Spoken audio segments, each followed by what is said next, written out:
प्रतिज्ञा पालन पाई आहे जगन्नाथ गुंडीचा मंदिरे जाई अतिथि साजिछ आनिछ साङ्गरे नेई बलभद्र देव सुभद्रा भौणी साथे गुंडीचारे थिब लक्ष्मी देवी कथा किबा पडु नाही मने केते दुखे दिन काटुछन्ति तुम बिने जगी रहिछन्ति तब फेरिबा बाटकु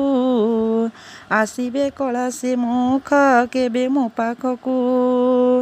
देई करी दर्शन जगत जनकु सिंहद्वारे शीघ्र जाई भेटन्तु लक्ष्मीकु जगत कल्याणकारी आहे महाबाहु